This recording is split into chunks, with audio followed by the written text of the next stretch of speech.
السلام علیکم ورحمۃ اللہ وبرکاتہ۔ جی اسکرین، آج ہم حاضر ہیں ایک نئے لیکچر کے ساتھ۔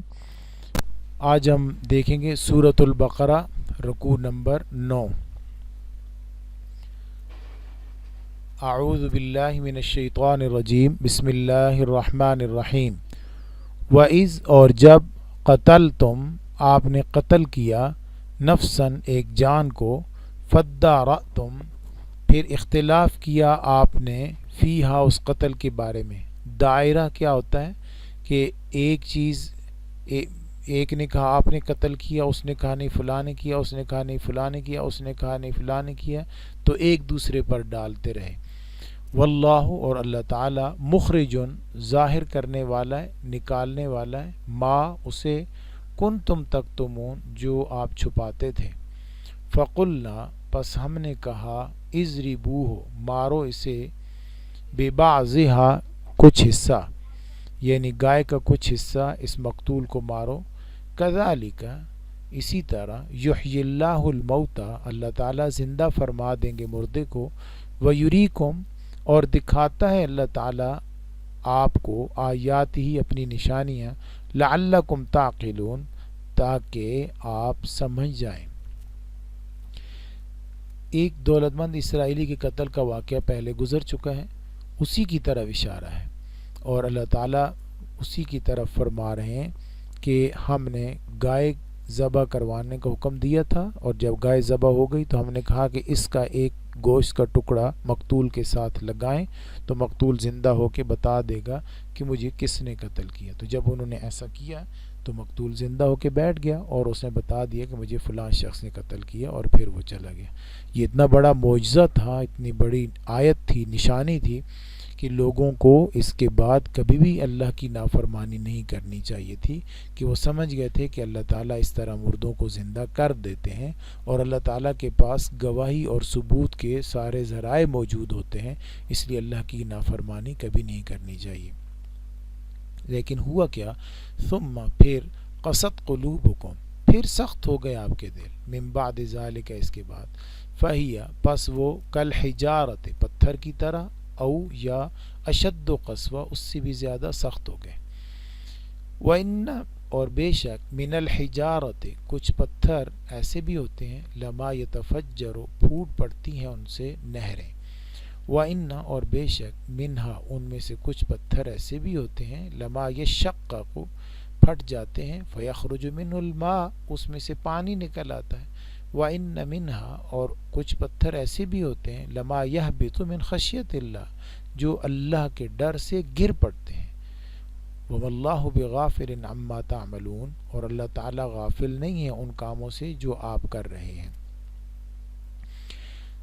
تو یہ اتنا بڑا معجزہ دیکھنے کے بعد پھر آپ سخت ہو گئے۔ یہ تو اتنے سخت ہیں کہ جیسے پتھر ہو، اور پتھر سے بھی زیادہ سخت ہیں۔ پتھر میں بھی کبھی کبھی نہر نکل آتی ہے، کبھی پانی کا چشمہ پھوٹ پڑتا ہے، کبھی وہ اللہ کے خوف سے گر جاتا ہے۔ تو یہ تو اور زیادہ سخت ہیں کہ کبھی نہ گرے اس کے بعد، نہ کبھی آنسو پھوٹے ان سے۔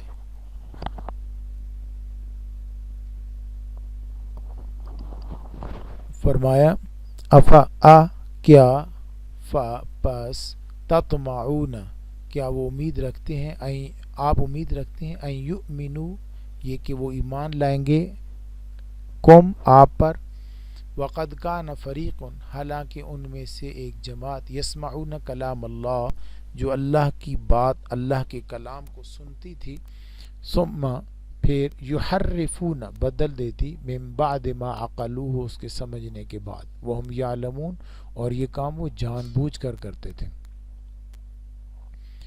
تو فرمایا کہ آپ ان سے امید رکھتے ہیں کہ یہ ایمان لے آئیں گے، اسلام قبول کر لیں گے؟ نہیں، یہ بہت سخت دل لوگ ہیں۔ ان کی سختی کی مثال دیکھیں کہ یہ اللہ کے کلام کو بھی بدلنے سے نہیں باز آتے، تو یہ بہت سختی ہے ان کی، یہ دل کے بہت سخت ہیں، اور ان سے بالکل امید نہ رکھیے کہ یہ اس حرکت کے بعد ایمان قبول کر سکتے ہیں۔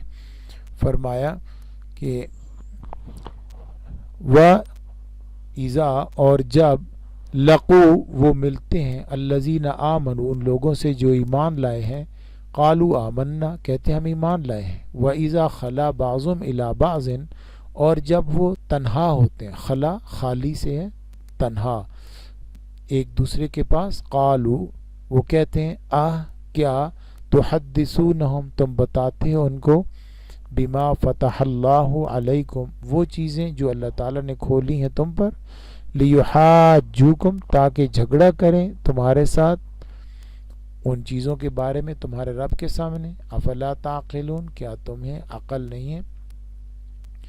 تو یہود جو ہیں وہ کچھ ایسے یہودی تھے جو مسلمانوں کے ساتھ اٹھتے بیٹھتے، مسلمانوں کے ساتھ اپنی تورات کی تعلیمات شیئر کرتے، بتاتے کہ محمد رسول اللہ صلی اللہ علیہ وسلم کے متعلق یہ پیشن گوئی تورات میں ہے۔ تو جب وہ اپنے دوسرے یہودیوں کے پاس واپس جاتے تو انہیں وہ یہودی ڈانٹ دیتے کہ ایسا کیوں کیا ہے، قیامت والے دن یہ اللہ تعالیٰ کے سامنے تمہارے خلاف گواہ ہوں گے کہ یا اللہ ان کو پتہ تھا کہ محمد رسول اللہ صلی اللہ علیہ وسلم کی یہ نشانیاں واقعی تورات کے اندر موجود ہیں۔ فرمایا اولا یعلمون کیا وہ نہیں جانتے ان اللہ یعلم ما یسرون و ما یعلنون کہ اللہ جانتا ہے جو وہ چھپاتے ہیں اور وہ جو ظاہر کرتے ہیں۔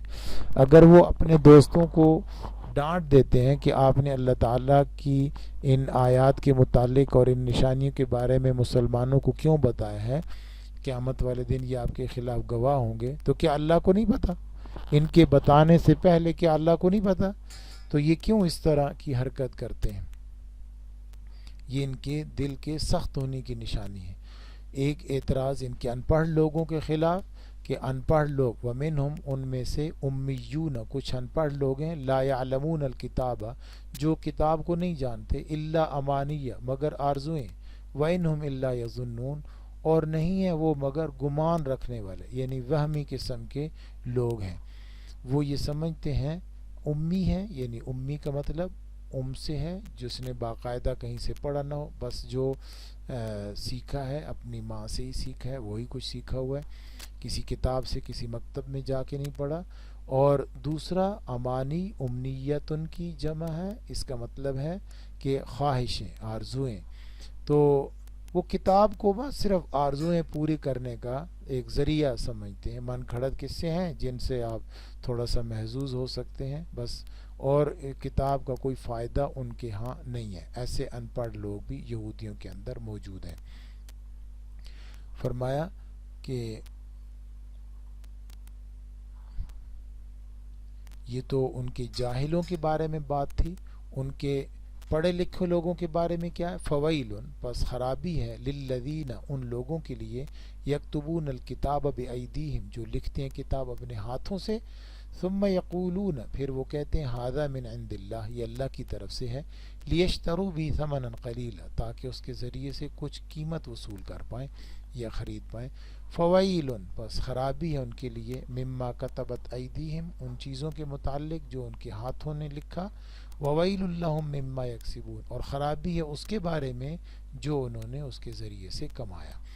تو یہاں پہ پڑھے لکھے یہودیوں کا یہ قصہ ہے، یہ ان کے بارے میں بات ہے کہ خود کوئی تفسیری نوٹ لکھتے، کوئی تاریخی بات لکھتے اور کوئی فلسفہ لکھتے، خیالی فلسفہ، اور کہتے کہ یہ بھی اللہ تعالیٰ کی طرف سے ہی نازل کیا ہوا ہے، اس کو بھی وہی حیثیت دیتے جو اللہ کی کتاب کی تھی۔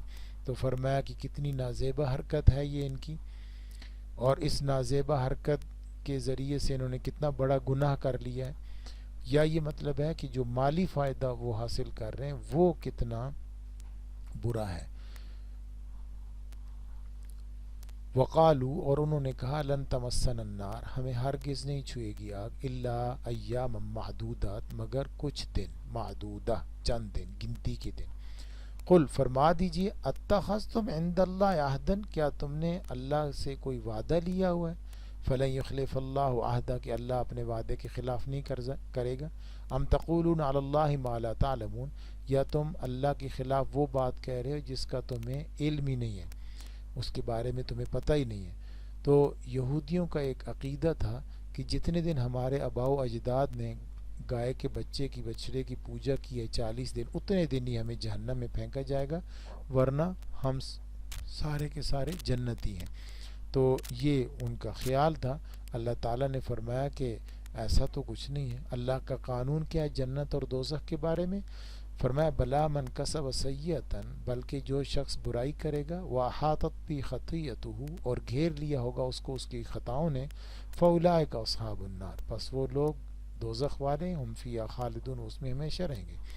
والذین آمنوا وعملوا الصالحات، اور وہ لوگ جو ایمان لائے اور انہوں نے اچھے اعمال کیے، اولئک اصحاب الجنہ، وہ جنت والے ہیں، ہم فیہا خالدون، وہ اس جنت میں ہمیشہ ہمیشہ رہیں گے۔ تو یہاں پر اللہ تعالیٰ نے جنت اور دوزخ میں جانے کا قانون بتا دیا۔ جی اسکرین آپ جو ہے وہ ان آیات کے الفاظ اور ان کی تشریح یاد کر لیں، اور حاضر ہوتے ہیں انشاءاللہ ایک نئے لیکچر کے ساتھ۔ اللہ حافظ۔